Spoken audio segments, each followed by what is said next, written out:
Ukraine ने Hungary को बहुत बड़ी धमकी दे दी। ऐसी धमकी जो यूरोपियन यूनियन में ताकत का संतुलन ही बदल सकती है। पिछले करीब एक महीने से यूरोपियन यूनियन रूस के खिलाफ कड़े प्रतिबंध लगाने की तैयारी में है, लेकिन हंगरी इससे जुड़े प्रस्तावों को पास होने नहीं दे रहा, जिसकी वजह से पुतिन पर दबाव बनाने की यूरोपियन यूनियन की रणनीति पूरी तरह फेल साबित हो रही थी। लेकिन यूक्रेन ने इस बार ऐसा दांव चला है जो हंगरी के होश उड़ा सकता है। यूक्रेन ने अभी केवल धमकी दी है और हंगरी की बोलती बंद हो गई। यूक्रेन ने सीधा हंगरी की दुखती रग पर हाथ रखने का काम किया है। रूस की गैस पर निर्भर हंगरी अब तक यूरोप की बजाय रूस के साथ खड़ा दिख रहा है। हंगरी ने तो यहां तक कह दिया था कि रूस की गैस पर बैन लगाना अर्थव्यवस्था पर परमाणु बम गिराने जैसा होगा। कई बार हंगरी को मनाने के लिए यूरोपियन यूनियन के बड़े अफसर हंगरी पहुंच चुके हैं, लेकिन किसी भी कोशिश का कोई नतीजा नहीं निकला। हालांकि यूक्रेन ने ऐसा दांव चला है जो हंगरी के होश उड़ा सकता है, क्योंकि जिस गैस के लिए हंगरी यूरोप से बगावत कर रहा है, यूक्रेन उसी गैस पर ब्रेक लगा सकता है। यूरोपियन यूनियन अब तक 5 बार रूस पर आर्थिक प्रतिबंध लगा चुका है और अब ये छठे दौर के प्रतिबंध हैं जो खास तौर पर रूस के तेल और गैस से जुड़े हैं। इन्हीं प्रस्तावों पर हंगरी ने रोड़ा अटकाया हुआ है। यूरोप के देश रूस से रोज करीब 30 से 35 लाख बैरल तेल इंपोर्ट करते हैं। इतने तेल की कुल कीमत करीब $40 करोड़ है। रुपए में यह कीमत हुई 3000 करोड़ से भी ज्यादा।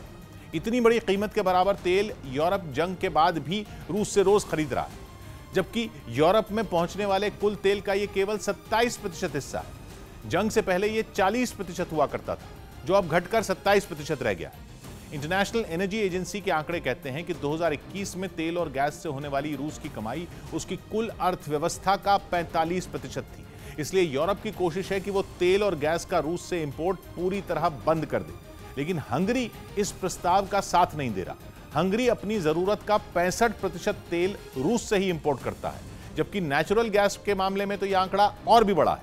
हंगरी अपनी जरूरत की 85% नेचुरल गैस रूस से ही लेता है।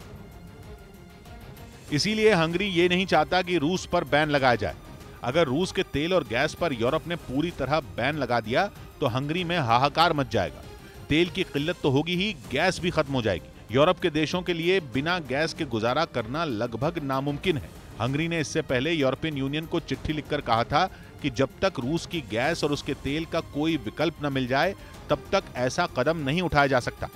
लेकिन यूक्रेन ने अब ऐसी धमकी दी है जिससे हंगरी के होश उड़े हुए हैं, क्योंकि यूक्रेन ने इस बार हंगरी की दुखती रग पर हाथ रख दिया है। जिस गैस के बिना हंगरी का काम नहीं चल सकता, उसका बटन असल में यूक्रेन के हाथ में है। क्योंकि हंगरी तक रूस की जो गैस पहुंचती है वो यूक्रेन होकर ही पहुंचती है। रूस एक पाइपलाइन के जरिए हंगरी तक गैस पहुंचाता है और उस पाइपलाइन का बहुत बड़ा हिस्सा यूक्रेन से गुजरता है। यह पाइपलाइन सैकड़ों किलोमीटर लंबी है, जिसमें गैस का सही दबाव रखने के लिए बीच में कई स्टेशन बनाए जाते हैं। ऐसे 3 स्टेशन यूक्रेन में हैं, जहां से इस गैस का बहाव पूरी तरह बंद किया जा सकता है। मतलब यह कि अगर यूक्रेन की मर्जी न हो तो रूस अपनी गैस हंगरी तक पहुंचा ही नहीं सकता। और यही धमकी यूक्रेन ने हंगरी को दी है। साफ साफ कहा है कि अगर हंगरी न माना तो वो इस गैस का बहाव रोक सकता है।